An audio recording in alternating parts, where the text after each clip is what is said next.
obrigado a todos e, em particular, neste caso, creio que ao Luís Vidigal, que tem orientado o grupo do Futuros com a nossa equipa, em que eu, infelizmente, até por razões de saúde, tenho participado pouco.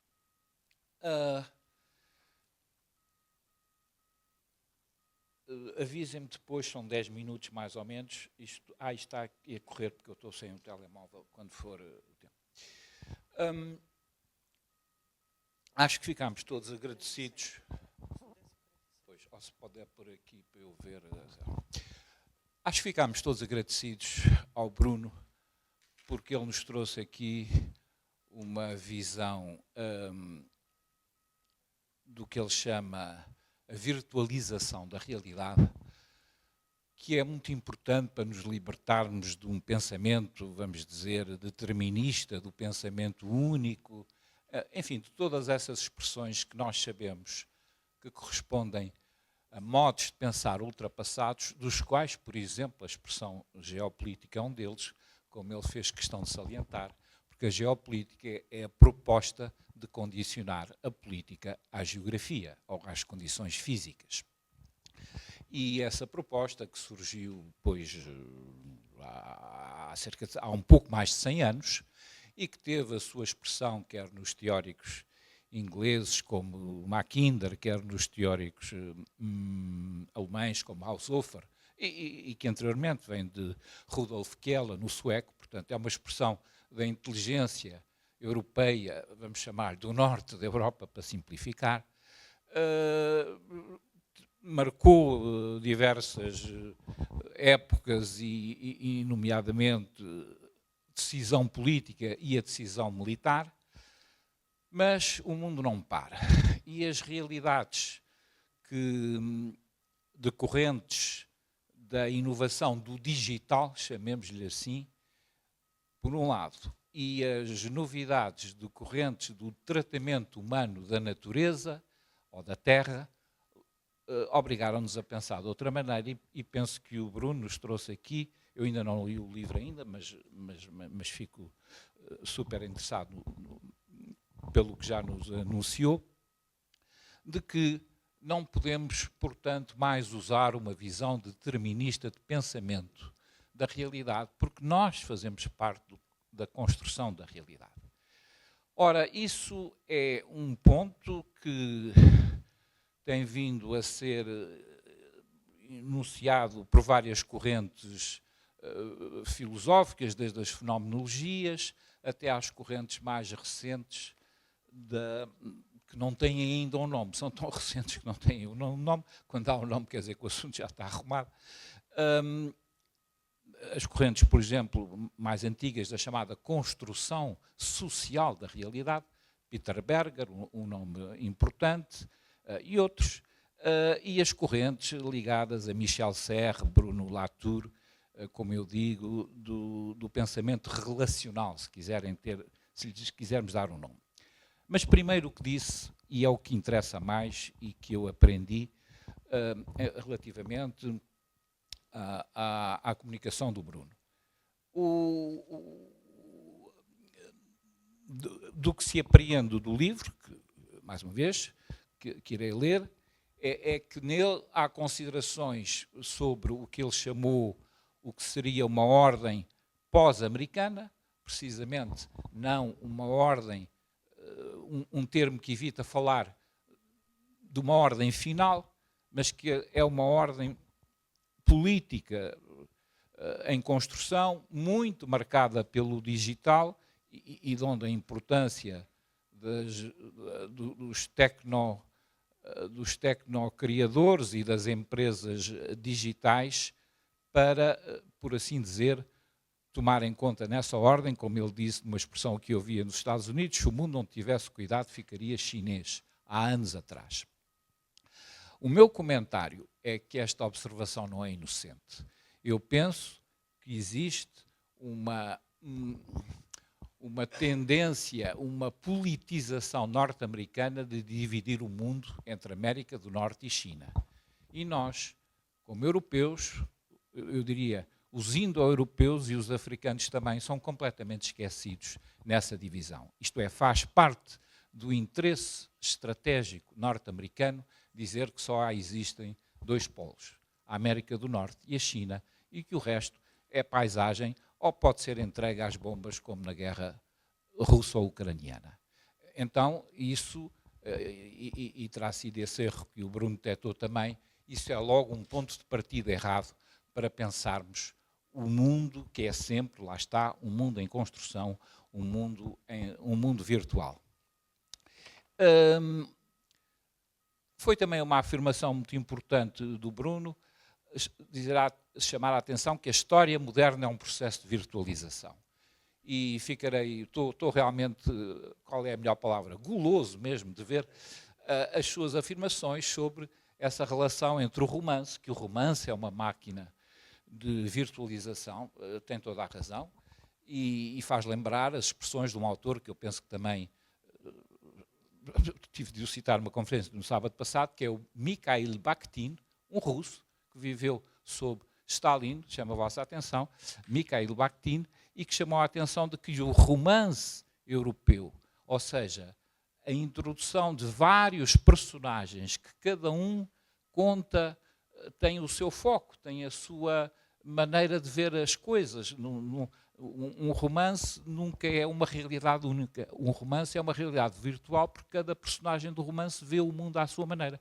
E então ele diz que a modernidade europeia e o humanismo europeu foi possível porque introduziu esta ideia de que a realidade depende da nossa construção pessoal. Não é uma coisa que cai em cima de nós, mas somos nós que a construímos. Portanto, Mikhail Bakhtin, depois conforme esta ideia, depois há o conceito mais técnico de cronotopo, o espaço e o tempo são unidos pela criação mental, e então isso vem confirmar muito esta ideia, ou tal como o Bruno disse muito bem, quando se introduziu o barco a vapor e o carvão nas frotas, nomeadamente inglesas, na marinha inglesa, depois permitiu-se criar um campo de batalha virtual. Isso é extraordinário, uma observação importantíssima, e sim, nós que conhecemos, por exemplo, a Batalha da Jutlândia, o grande confronto naval de 1916 entre a esquadra inglesa e a esquadra alemã, eu já vi descrições dos dois lados,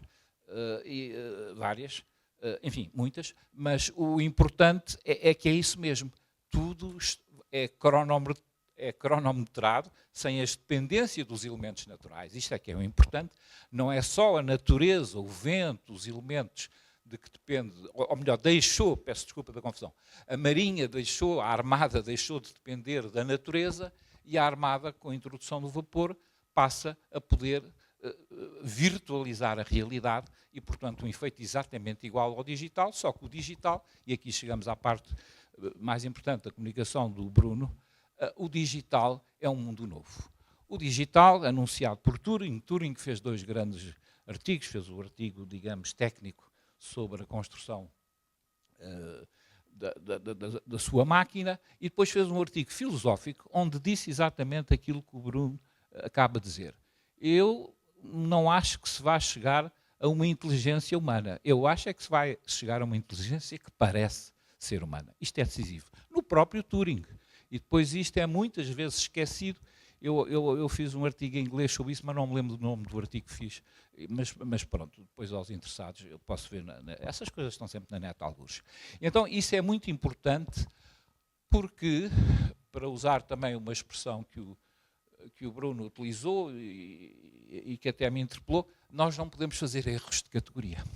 O que é um erro de categoria? É, de facto, quando pegamos, digamos, é o que ouvimos em 99,9% das conversas de pessoas, ou de táxi, ou de café. É as pessoas que não sabem onde é que vão de pôr os objetos, não sabem onde é que vão de pôr, não têm critérios de relevância, dizemos nós em filosofia. Portanto, é o vale tudo, é misturar as coisas, é dar gato por lebre e todas essas expressões populares que correspondem à ausência de uma coisa que custa muito, que é estudar os assuntos e aprofundar os conceitos e que nunca se chega, aliás, completamente a uma solução final, mas enfim, às vezes consegue-se algum esclarecimento e é isso que todos aqui estamos para fazer. Então, esta ideia de que as empresas digitais transnacionais, os Sam Altman e os Elon Musk e talvez o mais maroto deles todos, o Peter Thiel. Bem, aqui não há rankings, mas realmente há uns mais ideológicos do que outros. Todos estes tecnoburocratas, de facto, apostam em modelos, como o Bruno explicou, eles próprios sabem que não vale a pena perguntar se a máquina vai dominar o humano. Mas eles sabem muito bem que alguns humanos como eles podem dominar as tecnologias digitais e, portanto, influenciar no sentido da investigação e da criação dos grandes modelos de linguagem, dos tais LLMs, dos algoritmos. Pronto, isto depois há um vocabulário técnico que pode ser bem ou melhor usado, mas que corresponde a uma questão detectada há muito na filosofia da linguagem em geral do século XX, e que aqui há dois nomes que se destacam. Um é o nome de uma pessoa, um grande homem, agora do ponto de vista político deu um bocadinho em biruta, como dizem os brasileiros, que é Noam Chomsky. Mas do ponto de vista filosófico e científico, ele fez qualquer coisa de extraordinário em 1966, que os nossos netos aprendem português de uma maneira diferente, porque ele criou a chamada gramática generativa. Isto é, a identificação de que temos estruturas inatas da linguagem, chamado cartesianismo linguístico. Isto é, que uma criança, quando começa a falar, primeiro troca os verbos, mas depois começa a conjugar os verbos e é sem professor de gramática. Porquê? Porque tem estruturas inatas generativas da linguagem. Ora, o que Noam Chomsky, 1966, gramática generativa.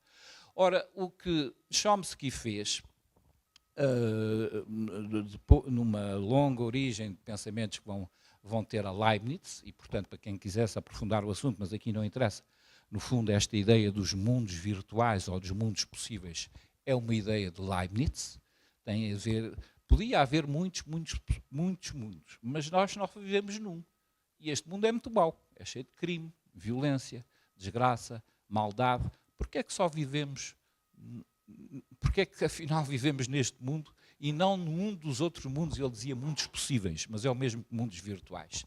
Isto é o objeto da sua grande obra Teodiceia, e leiam, sobretudo, os últimos capítulos, onde ele descreve outros mundos que eram possíveis, e depois diz, bom, mas é este porque a resposta é dele.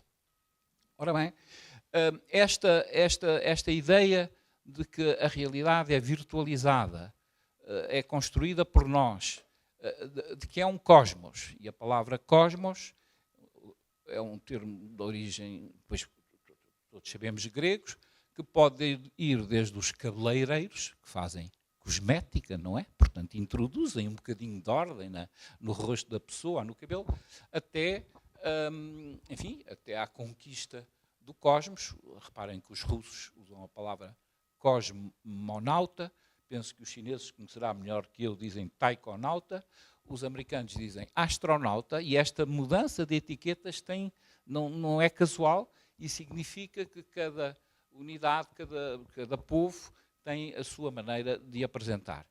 E aí o Bruno foi, mais uma vez, penso eu, extraordinário ao ligar,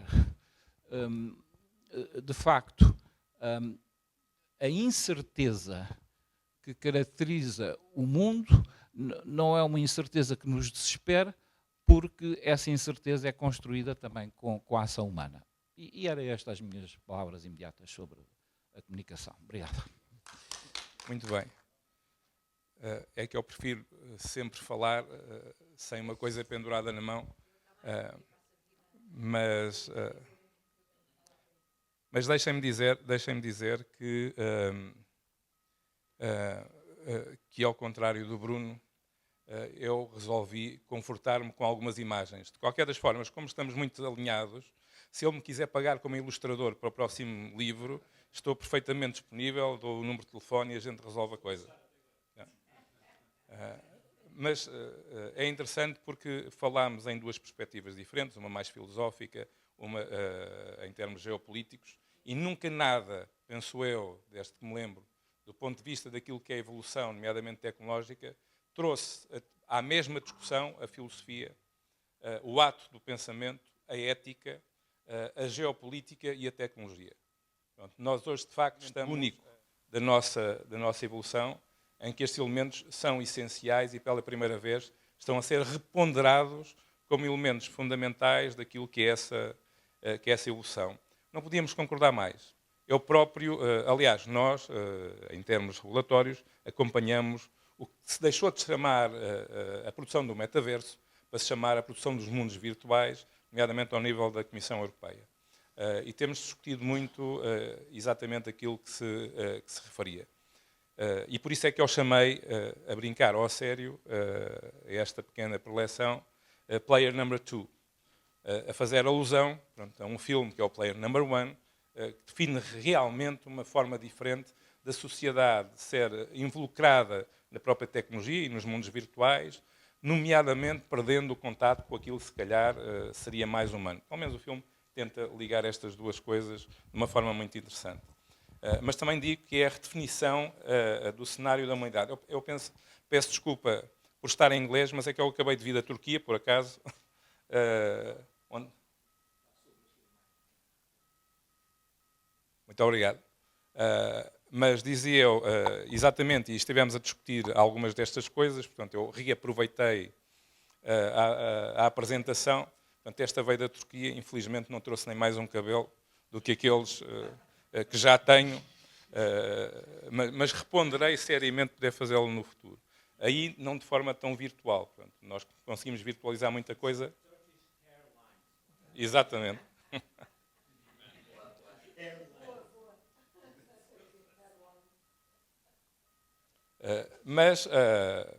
Bom, basicamente, nós referimos que a tecnologia nos trouxe, e sobretudo nesta altura, uma grande promessa, não é? É que se a soubermos implementar e regular, não é? Ela terá benefícios que jamais foram evocados ou implementados para a humanidade.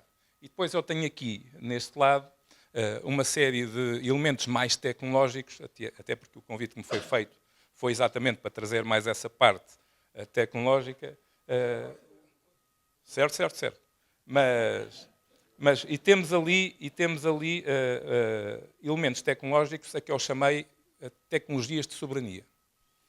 Pronto. E estas tecnologias de soberania são aquilo que nos permite, eu só tenho 4 slides, na verdade tenho muito mais, mas só quero utilizar 4, para comentar exatamente aquilo que o Bruno referia.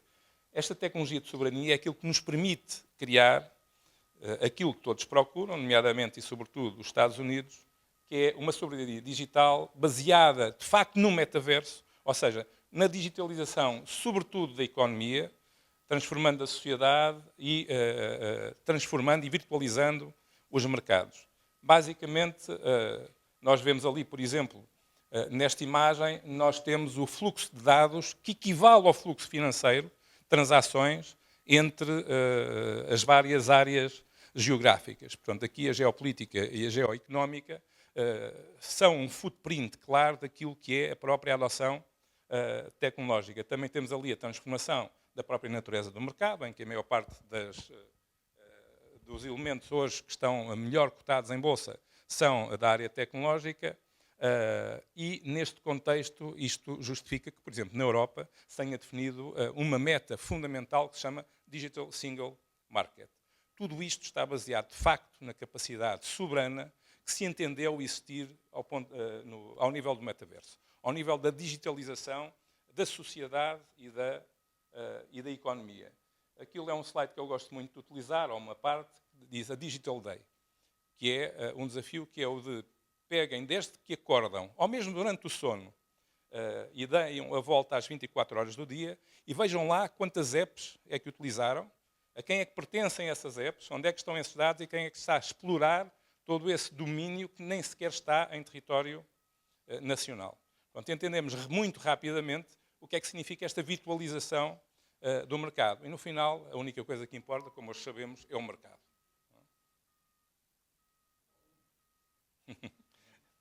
Infelizmente é.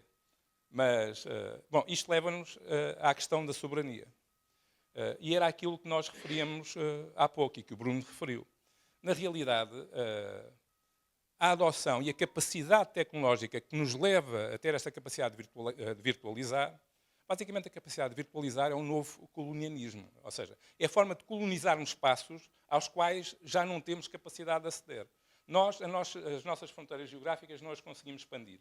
Pelo menos consta que não temos essa capacidade de fazer operações especiais em Espanha, portanto, dificilmente conseguiremos expandir a coisa. Do ponto de vista financeiro, estamos maniatados, vou dizer, pela própria capacidade da indústria que temos, dos meios primários que temos e, eventualmente, alguma alavancagem do ponto de vista digital. Então, a pergunta é como é que nós nos expandimos? Sendo que essa é uma natureza do ser humano que não se consegue bloquear, que é o de sobreviver, na realidade, do ponto de vista biológico, expandindo a própria humanidade. Agora, a pergunta é, se é assim, como é que nós conseguimos, de facto, levar a outro nível essa nossa expansão? Se não é ao nível físico, se não é ao nível, muitas vezes, do próprio mercado, então como é que o fazemos? Através deste metaverso. O metaverso passa a ser a capacidade que nós temos, de facto, de criar uma ilusão, ou seja, criar um mundo para o qual nos movemos e aí sim onde possa não haver limite para essa expansão. Quando falámos, eu estava em Timor e foi interessantíssimo, porque Timor, o que eu estive lá a fazer, tinha estado lá há 2 anos a ajudar, nomeadamente a negociar e a preparar a implementação do primeiro cabo submarino em Timor.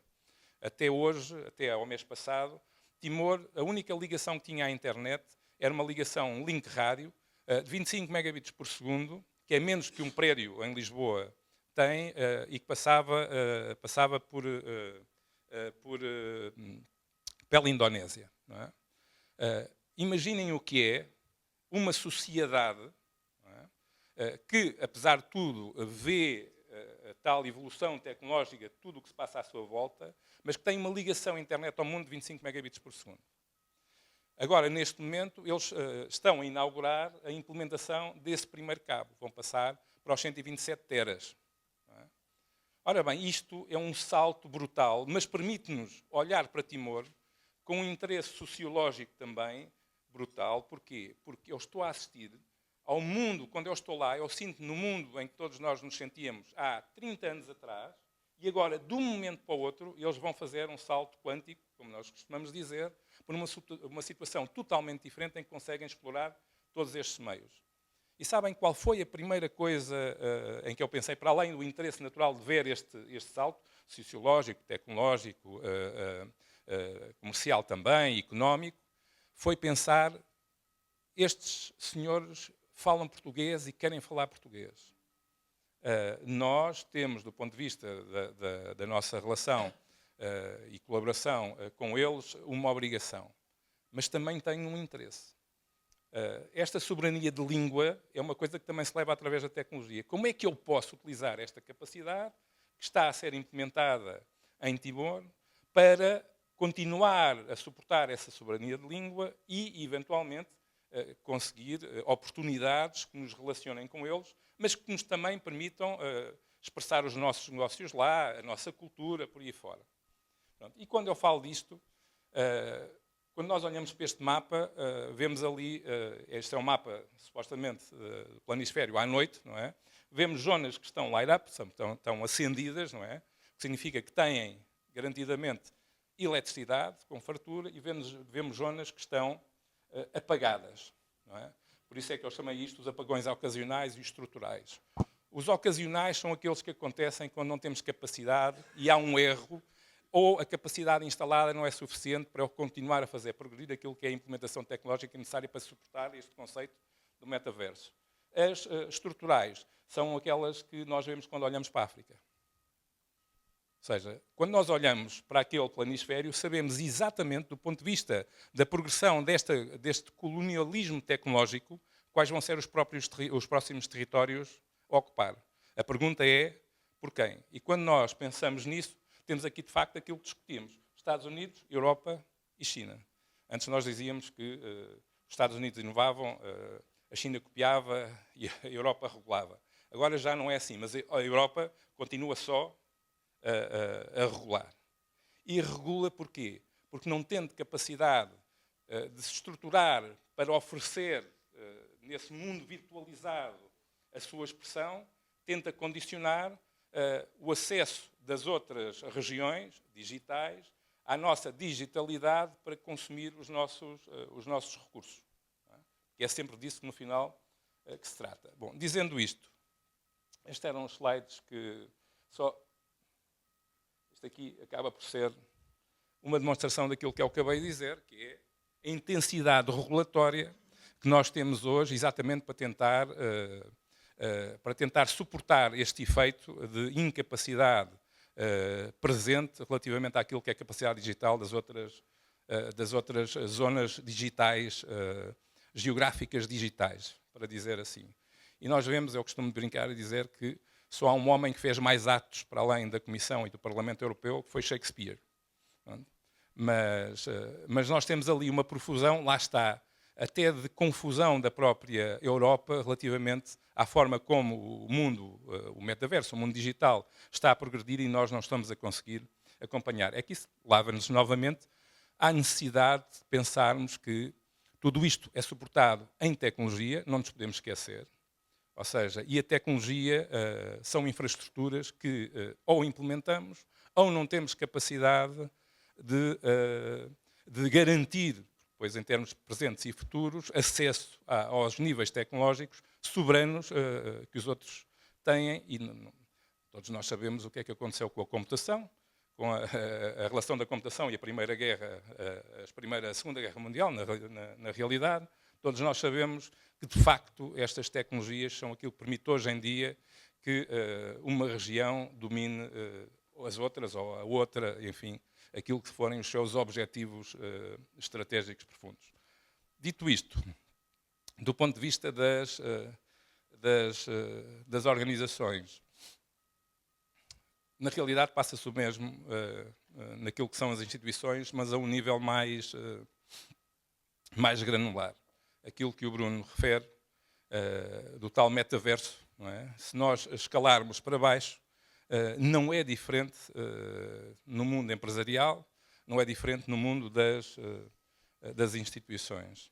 Agora, e só para terminar, depois da discussão, há de trazer mais outros vetores que serão interessantes discutir, nós não nos podemos esquecer de uma coisa, é que nada disto se consegue fazer sem o fator humano. Eu lembro de umas discussões que nós tínhamos há muitos anos com o professor Tribolé, em que ele não entendia bem a forma como nós representávamos os seres humanos nos processos de trabalho, porque ele entendia a transformação digital e a automatização como um mecanismo meramente tecnológico, e então, quando conseguimos chegar a um consenso, ele inventou uma coisa interessantíssima que se chamavam os processadores de carbono.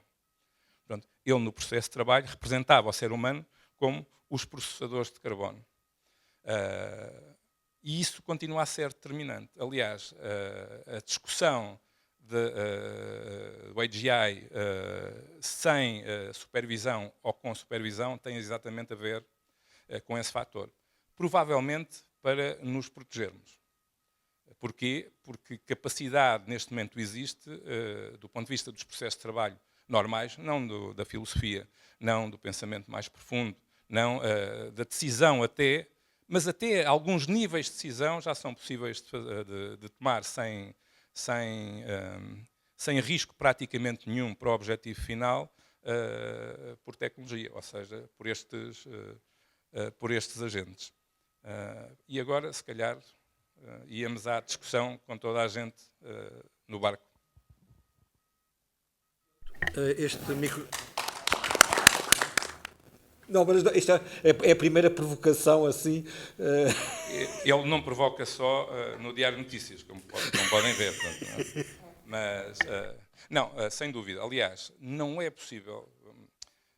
Nós, em termos regulatórios, temos aqui um paradoxo, não é? É que a ANACOM está indigitada até este momento como o regulador do AI. Não quer dizer que tenha ainda todas as atribuições, tem uma parte delas, as outras ainda estão anunciadas, nomeadamente por ministros e secretários de Estado, mas ainda não estão, de facto, no papel, nomeadamente a função de supervisão do AI. Mas a velocidade a que a tecnologia se desenvolve, pronto, e aqui eu costumo dizer que o tempo da regulação é sempre o tempo da filosofia. E que o tempo da filosofia, há 50 anos atrás, era compatível com aquilo que era a análise dos efeitos, tipicamente perversos, que levavam a remédios regulatórios que pudessem ser implementados em tempo, não é? Mas havia tempo para nós observarmos as coisas a serem desenvolvidas, os efeitos perversos e os benefícios também que sucediam, e então para definirmos remédios, e hoje em dia esse tempo não existe. Cada vez o tempo da filosofia é menor e o tempo da ação é mais curto. Isto leva-nos a um dilema em termos regulatórios, que é aquilo que diz o Draghi, que é, das duas uma, ou eu diminuo a velocidade da inovação para conseguir fazer o coping com aquilo que é a necessidade do pensamento, nomeadamente na detecção dessas situações e na definição de remédios, portanto, ou seja, ou eu reduzo a inovação, ou então, se não a reduzir, posso ter os efeitos perversos todos, mas aumentando a regulação, vou ter depois impactos sociais, nomeadamente naquela corrida que estávamos a ver ali, que não queremos ter. Portanto, na regulação, a Anacom, enquanto regulador, quando olha para o AI, está perante um paradoxo. É que, por um lado, regula o AI, vamos dizer assim. É uma forma muito simplista de pôr a coisa. Mas, por outro lado, tem que usar AI para regular. O M2M não é só o M2M. O M2M é a parte mais fácil. A parte mais complicada é o número de sensores aumentados que nós temos que ter para realmente conseguir observar o mundo e criar gêmeos digitais que sejam representativos, ou seja, que garantam que os dados que eu estou a recolher da observação estratégica do que me rodeia são de facto representativos desse cenário estratégico, ponto 1, para poder tomar depois as opções estratégicas de caminho que me levem a uma ação de vitória, não é? Mas, para fazer isso, eu aumentei brutalmente o número de sensores.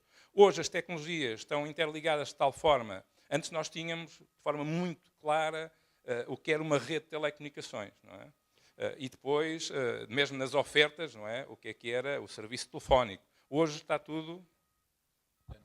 É só para abrir o debate também e para responder a esta questão da regulação, e está na Anacom, muito bem. O poder regulatório...